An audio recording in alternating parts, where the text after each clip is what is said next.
నమస్కారం అండి అందరికీ. నేను నాగేంద్ర ధవనం. ఈరోజైతే మా ఇంట్లో కోడిగుడ్లు కూర చేస్తున్నా. నేను ఎలా చేస్తానో మీరు కూడా చూసేయండి. ముందుగా అయితే కోడిగుడ్లు ఒలిసి తొక్క తీసుకొని పక్కన పెట్టుకున్నాను అనమాట. ఈ చిన్న చిన్న గుడ్లు వచ్చినాయి. ఇంకా టమాటాలు, పచ్చిమిరపకాయలు, ఉల్లిగడ్డ ఈ విధంగా కట్ చేసి పక్కన పెట్టుకుని ఉంచుకున్నా. ఇప్పుడు తాలింపు పొయ్యి మీద ఒక గిన్నె పెట్టుకొని గిన్నె కొంచెం వేడెక్కిన తర్వాత తగినంత నూనె వేసుకోవాలన్నమాట. దీనికైతే ఈ కూరకి కొంచెం ఎక్స్ట్రానే పడుతుంది నూనె, ఏం పర్లేదు. ఈ నూనె వేడెక్కిన తర్వాత ఒక్క స్పూన్ అంత, చిన్న స్పూన్ అంతా పసుపు వేయాలి.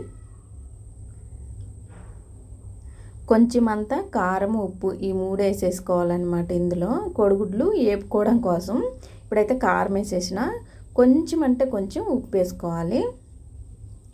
ఇంక ఇప్పుడు ఉడకబెట్టిన గుడ్లు ఇందులో వేసుకొని ఇంకేపేసుకోవడమేనమాట.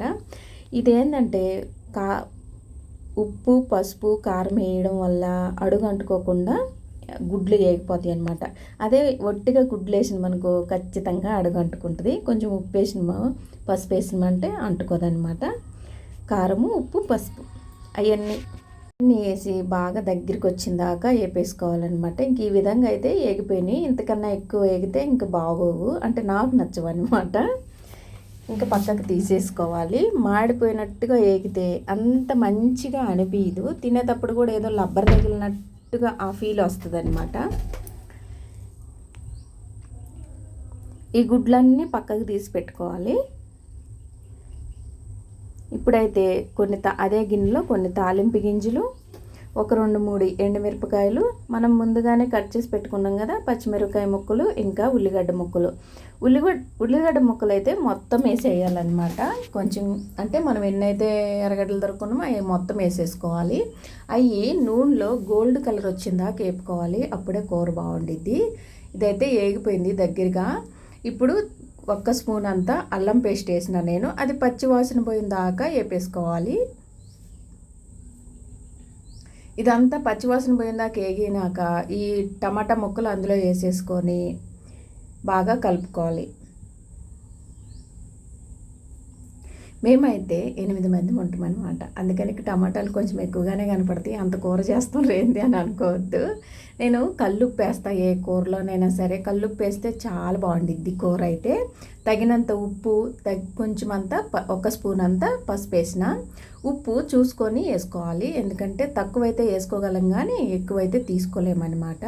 ఇప్పుడు ఈ రెండు వేసిన తర్వాత బాగా కలిపేసుకొని మూత పెట్టుకొని మగ్గబెట్టుకోవాలి. ఇది బాగా మెత్తగా అయిన దాకా మగ్గించుకోవాలన్నమాట.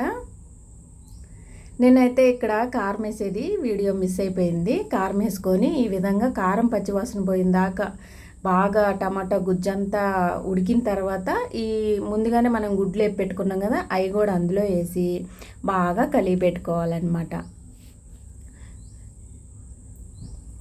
చూస్తుంటే నీళ్ళు ఊరిపోతుంది కదా.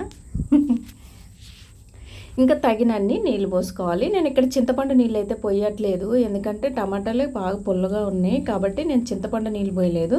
ఇంకా ఎక్కువగా పులుసు పెట్టుకోవాలనుకుంటే చింతపండు నీళ్ళు పోస్తే బాగుండిద్ది. ఇంకా నీళ్ళు పోసి తగినన్ని నీళ్ళు వేసి మూత పెట్టి బాగా ఉడికించుకున్నాక ఆయిల్ పైకి రావాలన్నమాట. అప్పుడు ఒక స్పూన్ అంతా నేను సొంతంగా తయారు చేసి పెట్టుకున్న ధనియాల పొడి అన్నీ వేసి వేపుకొని రోట్లో దంచుకొని పెట్టుకుంటానమాట. ఆ మసాలా పొడి దాంట్లో కొంచెం అంతా గరం మసాలా పౌడర్ వేసిన, చిటికెడు అంటే చిటికెడే, ఇవన్నీ వేసి బాగా కలియబెట్టాలి. ఇక్కడ గమనించినరా, కరివేపాకు లేదు, కొత్తిమీర లేదు, ఏమీ లేవన్నమాట. అయినా కూడా ఎంత రుచిగా వచ్చిందో తెలుసా. చాలా చాలా బాగుంది. మీకు చూస్తుంటే నోట్లోంచి నీళ్ళు ఊరిపోతున్నాయి కదా, తినాలనిపిస్తుంది కదా. అవునండి, అంత బాగుంది గుడ్ల కూర అయితే.